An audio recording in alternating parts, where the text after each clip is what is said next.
নোংরা ছবি পোস্ট করে ফেলেছি, তার জন্য আমি খুব দুঃখিত। আমি হাত জোড়ে বলছি, আমি বুঝতে পারিনি যে এটার মধ্যে অশালীন কোন ছবি ছিল। তাই জন্য আমি আরও নিজেকে অ্যাওয়ার করেছি, নিজেকে আরও বেশি মানে তটস্থ রেখেছি যে না না এইগুলো করা যাবে না, কারণ আমাদের দুজনেই খারাপ হতে পারে। তো ভবিষ্যতে এটা আমি দর্শকদেরই জানাই যে অফ স্ক্রিন হয়তো ছবি বা পোস্ট খুব বেশি আমাদের তরফ থেকে হবে না, কারণ আপনারা নাকি আমাদের তুলোধনা করেন, আমি জানি না, কিন্তু আমার কাছে কখনো আসেনি। তাই জন্য আমি খুব একটা যে বেশি কারোর সঙ্গে পিয়ার করে উঠতে পারি এমনটা নয়। আমি একা ঘরে থাকতে ভালোবাসি, ছোট্ট জীবন। ওই রং মেখে হিরো সাজার থেকে লোকের পাশে দাঁড়িয়ে হিরো হওয়াটা আমার কাছে বেশি কাঙ্ক্ষিত হয় এমন নয়। আমি একা ঘরেই থাকতে ভালোবাসি, আর নিচে কথা হলেও খুব বেশি আমাদের মধ্যে ওইরকম কথা হয় না। প্রেমিকের থেকে বন্ধু হিসেবে খুব বেশি নাম্বার দেবো আমি প্রেমিক হিসেবে নিজেকে নাম্বার দেবো না, কারণ প্রেম ভালোবাসা এটা না, এটা অন্য ডেডিকেশান। সেখানে বন্ধুত্বের জায়গা থেকে আমি ভাবতে থাকি যে আমার বন্ধু, সে, তার জন্য আমি জীবন দেব, তার জন্য প্রাণ দেব। সঙ্গে বন্ধু আবার এক্সপেকটেশনও থাকে যে আমার বন্ধু হিসাবে আমার পাশে দাঁড়াবে। ভালোবাসায় আবার এক্সপেকটেশন রাখা যায় না। ভালো মেয়ে, পড়াশোনা করে, এটা এতটুকুই বলতে পারি। আর কথা হয় না, ভয়ে কথা হয় না। কখনো কখনো কোনো ছবি ধরো পোস্ট করলাম, আমি তোমাকে একটা অভিজ্ঞতার কথা বলতে পারি। রিসেন্টলি হয়েছে, আমি প্রচুর মেডিটেশান করি। শিব ছাড়া আমার কোনো বন্ধু আছে বলে আমি এখনও খুঁজে পাইনি লাইফে। আমি আনফর্চুনেট, আবার ফর্চুনেট এই কারণে উনি আমার কাছে আসেন মনে হয়। উনিই নিজে ভূতনাথ বাবা বলে সাধিত, পূজিত। তো আমার হলে ভালো লাগবে, আমার কোনো ব্যাপার নয়। কাজটা করতে যাচ্ছি, আমি প্রেজেন্টে বাঁচি, আজকের দিনটা বাঁচি, আবার কালকের দিনের জন্য নতুন প্রস্তুতি নেব। আমার মনে হয় ওটা বেটার হয় আমার জন্য। ভবিষ্যতের কথা ভাবো না, মানে ভবিষ্যতের কথা মানে ভেবে আমি আগে ভাবতাম, ভেবে দেখলাম যেটা আমার কন্ট্রোলে নেই সেইটা নিয়ে ভেবে যদি আমি চিন্তায় পড়ি, সেটা সমীচীন হবে না। তার থেকে প্রেজেন্ট নিয়ে ভাবি, আমি আজকে বিকেলের সিনটা কী করবো, বিকেলে কী খাবো এবং কার সঙ্গে কী কথা বলবো, ওইটা নিয়ে ভাবি। কালকেরটা নিয়ে আমি জানি না কালকে কী হবে। এবং ও খুব সিনসিয়ার, অভ্রতা খুব সিনসিয়ার, তন্নি খুব ভালো কাজ করেন, আমার মা খুব ভালো কাজ করেন। তো তাই জন্য ওইটা ফল পাওয়া যায়, আর কিছু না। আমাদের কাজটা তো সবাই ভালো বলে, কিন্তু হ্যাঁ ওই যেটা হয় না, মানে গসিপ তো লেগে থাকবে।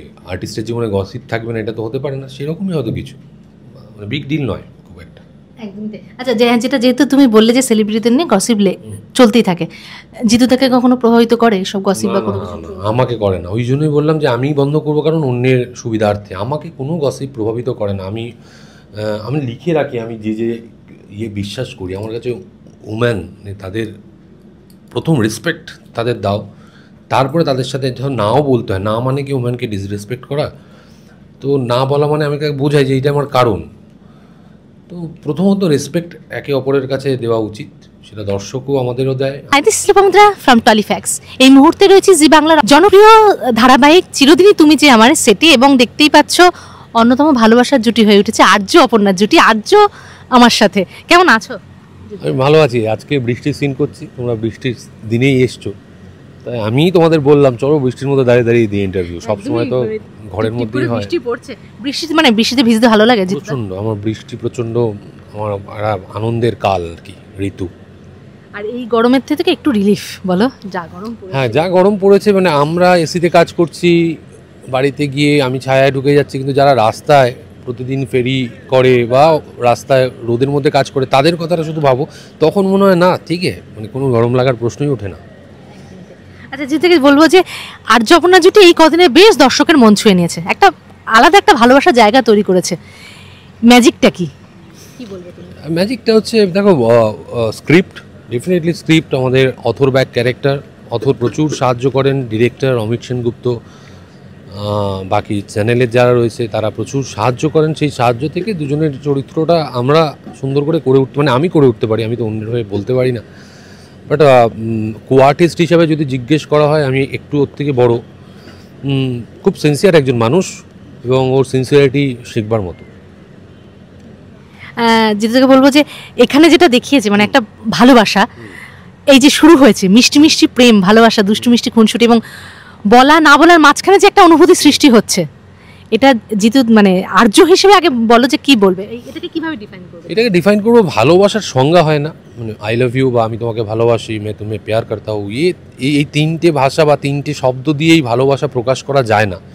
অনেক আমার নিজের সংলাপও ছিল এখানে, নিস্তব্ধতা অনেক কথা বলে যায়, ভালোবাসার কথা বলে যায়।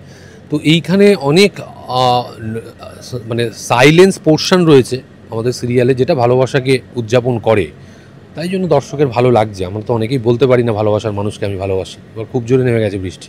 ধারাবাহিকের মতো আমাদেরও স্থান পরিবর্তন হয়েছে ইন্টারভিউ, কারণ বাইরে জোর বৃষ্টি চলে এসেছিল একদম। আচ্ছা জিতু, যেটা বলছিলাম যে যেটা বলছিলে তুমি যে ভালোবাসার সংজ্ঞা হয় না, কি বলবে তুমি? ভালোবাসার সংজ্ঞা হয় না, মানে অনেক কথা থাকে যেগুলো না বলেও বোঝানো যায়। আর মানুষের কথা বলার জন্য ভগবান যে দুটো জিনিস দিয়েছে সেটা হচ্ছে চোখ। তো অভিনয়ের ক্ষেত্রে চোখের ব্যবহারও খুব বেশি মানে প্রযোজ্য বলে আমার মনে হয়। তো আমাদের রাইটার সেই জায়গায় প্রচুর হেল্প করে, প্রচুর কথা আছে যেখানে ডেসক্রিপশনে লিখে দেয়, এবং ডিরেক্টর মানে আমাদের পরিচালক যে স্পেসটা এবং যে ম্যাজিকটা ক্রিয়েট করে সেটা ইনক্রেডিবল। আচ্ছা যে বলি প্রেমিক হিসেবে জিতুদা পার্সোনালি কেমন? না, আমি প্রেমিকের থেকে বন্ধু হিসেবে খুব বেশি নাম্বার দেবো। আমি প্রেমিক হিসেবে নিজেকে নাম্বার দেবো না, কারণ প্রেম ভালোবাসা এটা না, এটা অন্য ডেডিকেশান। সেখানে বন্ধুত্বের জায়গা থেকে আমি ভাবতে থাকি যে আমার বন্ধু সে, তার জন্য আমি জীবন দেবো, তার জন্য প্রাণ দেবো। সঙ্গে বন্ধু আবার এক্সপেকটেশানও থাকে যে আমার বন্ধু হিসাবে আমার পাশে দাঁড়াবে। ভালোবাসায় আবার এক্সপেকটেশান রাখা যায় না। আমার বন্ধুদের কাছ থেকে এক্সপেকটেশান আছে। আচ্ছা এখানে দেখা যাচ্ছে একটা পাস্ট ট্রমা রয়েছে, যেটা বোধহয় কুড়ে কুড়ে খাচ্ছে আর্যকে। সেটা কিভাবে ডিল করছে, মানে যেহেতু ভালোবাসায় গিয়েও যেতে পারছে না, তাকে কিঙ্কর বাধা দিচ্ছে, তার বন্ধু বাধা দিচ্ছে। এটা তো গল্পের মানে পরত, এক একটা পরত রয়েছে। সেই গল্পটা কিভাবে আমরা দেখছি, কিঙ্কর বাধা দিচ্ছে ভালোর জন্যই, হয়তো তার জায়গা থেকে সে ঠিক, আবার এই মানুষটাও প্রেমে পড়েছে তার জায়গা থেকেও সে ঠিক। তবে গল্পের যে টুইস্ট, যে টার্নসগুলো রয়েছে সেগুলো আমার কাছে খুব ইনোভেটিভ লাগছে। মানে আমি অনেক দিন ধরেই কাজ করছি এখানে, আমার থেকে হয়তো আমার যারা কো আর্টিস্ট তাদের অভিজ্ঞতা অনেক বেশি, কিন্তু আমি কাজ যতটুকু করেছি ততটুকুই স্বল্প অভিজ্ঞতায় মনে হয়েছে যে এখানে ইউনিক জিনিস রয়েছে বলে আমাদের এই কাজটা খুব তাড়াতাড়ি মানুষের ঘরে পৌঁছে গেছে, মনে পৌঁছে গেছে। আচ্ছা রিসেন্টলি যে আর্য অপর্ণা যে রোমান্টিক সিনগুলো এসেছিল, মানে যেটা দর্শকের কোথাও গিয়ে একটা ভীষণ মিষ্টি অনুভূতি দিয়েছে, যেহেতু তারা দুজনেই চেয়েছিল ওরা ভালোবাসায় পড়ুক, হোক, সেই রোমান্টিক সিনগুলো কোথাও গিয়ে দর্শক একটা অন্যরকম সাড়া ফেলেছে। এটা রাইটারের কেরামতি। মানে আমরা অফ স্ক্রিন যে খুব বেশি কথা হয় এমন নয়। আমি একা ঘরেই থাকতে ভালোবাসি, আর নিচে কথা হলেও খুব বেশি আমাদের মধ্যে ওইরকম কথা হয় না। ভালো মেয়ে, পড়াশোনা করে, এটা এই এতটুকুই বলতে পারি। আর কথা হয় না, ভয়ে কথা হয় না। কখনো কখনো কোনো ছবি ধরো পোস্ট করলাম, আমি তোমাকে একটা অভিজ্ঞতার কথা বলতে পারি, রিসেন্টলি হয়েছে, আমার মোবাইল আছে, সেটা ধরো এই ছবিটার মধ্যে আমি জানি না, এবার আমি পোস্ট করে ফেলেছি, কারুর নাকি প্রচুর কমেন্টস এসছে যে প্রচুর খারাপ এবং নোংরা ছবি পোস্ট করে ফেলেছি। তার জন্য আমি খুব দুঃখিত, আমি হাত জোরে বলছি, আমি বুঝতে পারিনি এটার মধ্যে অশালীন কোন ছবি ছিল। তাই জন্য আমি আরও নিজেকে অ্যাওয়ার্ড করেছি, নিজেকে আরও বেশি মানে তটস্থ রেখেছি যে না এইগুলো করা যাবে না, কারণ আমাদের দুজনেই খারাপ হতে পারে। ভবিষ্যতে এটা আমি দর্শকদেরই জানাই যে অফ স্ক্রিন হয়তো ছবি বা পোস্ট খুব বেশি আমাদের তরফ থেকে হবে না, কারণ আপনারা নাকি আমাদের তুলোধনা করেন, আমি জানি না, কিন্তু আমার কাছে কখনো আসেনি। তো দ্যাটস ইট। তুমি দর্শকদের কমেন্ট পড়ো? আমি পড়ি, আমি উত্তর দিই, সময় হলে আমি পড়ি। তো জুটি নিয়ে তো সত্যি একটা আলাদা ক্রেজ আছে, আলাদা ভালোবাসা আছে। আমার তো কাজটা ভালো করে মন দিয়ে করি, এবং ও খুব সিনসিয়ার, অভ্রতা খুব সিনসিয়ার, তন্নি খুব ভালো কাজ করেন, আমার মা খুব ভালো কাজ করেন। তো তাই জন্য এটা ফল পাওয়া যায়, আর কিছু না। আমাদের কাজটা তো সবাই ভালো বলে, কিন্তু হ্যাঁ ওই যেটা হয় না, মানে গসিপ তো লেগে থাকবে, আর্টিস্টের জীবনে গসিপ থাকবে না এটা তো হতে পারে না, সেরকমই হয়তো কিছু, মানে বিগ ডিল নয় খুব একটা। একদমই তাই। আচ্ছা যেহেতু তুমি বললে যে সেলিব্রিটিদের নিয়ে গসিপ চলতেই থাকে, জিতু তাকে কখনো প্রভাবিত করে সব গসিপ বা কোনো কিছু? আমাকে করে না, ওই জন্যই বললাম যে আমি বন্ধ করবো, কারণ অন্যের সুবিধার্থে। আমাকে কোনো গসিপ প্রভাবিত করে না। আমি লিখে রাখি, আমি যে বিশ্বাস করি। আমার কাছে উম্যান তাদের প্রথম রেসপেক্ট তাদের দাও, তারপরে তাদের সাথে যখন নাও বলতে হয়, না মানে কি উম্যানকে ডিসরেসপেক্ট করা, তো না বলা মানে আমি তাকে বোঝাই যে এইটা আমার কারণ। তো প্রথমত রেসপেক্ট একে অপরের কাছে দেওয়া উচিত, সেটা দর্শকও আমাদেরও দেয়, আমিও দর্শককে দিই। আমাকে খারাপ লাগলেও তারা বলে, ভালো লাগলেও বলে, খারাপটাও আমি শেয়ার করি, ভালোটাও শেয়ার করি। আমাকে খুব বেশি প্রভাবিত করে না। জাস্ট শেষের দিকে চলে এসেছি। আচ্ছা, ভূতে বিশ্বাস করো জিতুদা? কারণ যেটা দেখছিলাম যে প্রোমোটা ছিল, একটা পুরো বাড়িতে ঢুকেছো, একটা গা ছমছমে ব্যাপার, এরকম কোনোদিনও তোমার পার্সোনাল লাইফে কোনোদিনও ফিল হয়েছে? হলে আমার ভালো লাগবে। আমি ভূতে বিশ্বাস করি মানে আমি নিজে একা থাকতে বিশ্বাস করি। আমি আমার বাড়ি চলে যাওয়ার পর আমি একা ঘরে আমি প্রচুর মেডিটেশন করি। শিব ছাড়া আমার কোনো বন্ধু আছে বলে আমি এখনও খুঁজে পাইনি লাইফে। আমি আনফর্চুনেট, আবার ফর্চুনেট এই কারণে উনি আমার কাছে আসেন মনে হয়। উনিই নিজে ভূতনাথ বাবা বলে সাধিত, পূজিত। তো তো আমার হলে ভালো লাগবে, আমার কোনো ব্যাপার নয়। জিতুদার মনে কোনো ভয় নেই? না, সামনে আমি না ডিসঅনেস্টি ছাড়া কোনো কিছুকে ভয় পাই না। আমার কাছে মনে হয় যে আমি কোনোভাবে অসৎ না হয়ে যাই, তাছাড়া আমার কিছুতেই ভয় লাগে না। জিতুদা এরকমই থাকো, হাসি খুশি, যেভাবে তোমাকে দর্শক ভালোবেসেছে, তোমার প্রতিটা চরিত্রই, নতুন করে কিছু বলার নেই, সেভাবে কাজ করে যাও। এবং আগামী পর্বে মানে কি দেখতে চলেছি, মানে কি আসতে চলেছে? আমিও ঠিক জানি না।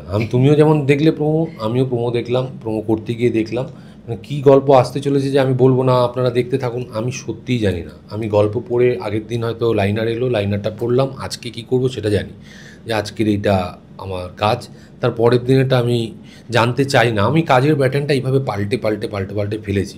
সব কিছু মাথায় নিয়ে আসলে মাথায় চাপ তৈরি হবে। আমি যে কাজটা করতে যাচ্ছি আমি প্রেজেন্টে বাঁচি, আজকের দিনটা বাঁচি, আবার কালকের দিনের জন্য নতুন প্রস্তুতি নেব। আমার মনে হয় ওটা বেটার হয় আমার জন্য। ভবিষ্যতের কথা ভাবো না মানে? না, ভবিষ্যতের কথা মানে ভেবে আমি আগে ভাবতাম, ভেবে দেখলাম যেটা আমার কন্ট্রোলে নেই সেইটা নিয়ে ভেবে যদি আমি চিন্তায় পড়ি সেটা সমীচীন হবে না। তার থেকে প্রেজেন্ট নিয়ে ভাবি আমি আজকে বিকেলের সিনটা কী করবো, বিকেলে কী খাবো এবং কার সঙ্গে কী কথা বলবো, ওইটা নিয়ে ভাবি। কালকেরটা নিয়ে আমি জানি না কালকে কী হবে। তুমি এরকমই থাকো জিতুদা, শেষে দর্শকদের কি বলতে? দর্শকদের বলবো মানে আপনারাই আমার একমাত্র ভরসা, সেটা সোশ্যাল মিডিয়া হোক, বাকি সব জায়গায় আপনারা বুঝিয়ে দেন। তাই জন্য আমি খুব একটা যে বেশি কারোর সঙ্গে পিআর করে উঠতে পারি এমনটা নয়। আমি একা ঘরে থাকতে ভালোবাসি, ছোট্ট জীবন, ওই রং মেখে হিরো সাজার থেকে লোকের পাশে দাঁড়িয়ে হিরো হওয়াটা আমার কাছে বেশি কাঙ্ক্ষিত। তো সেটাই থাকার চেষ্টা করি। আপনারা আমার কাছে তাই জন্য অনেক অনেক বড় মাপের হিরো। আপনারা আমার পাশে থাকেন এবং ভবিষ্যতেও থাকবেন। ভালো কাজ হলে ডেফিনেটলি ভালো বলবেন, খারাপ কাজ হলে কানটা মুলে দেবেন। I don't care.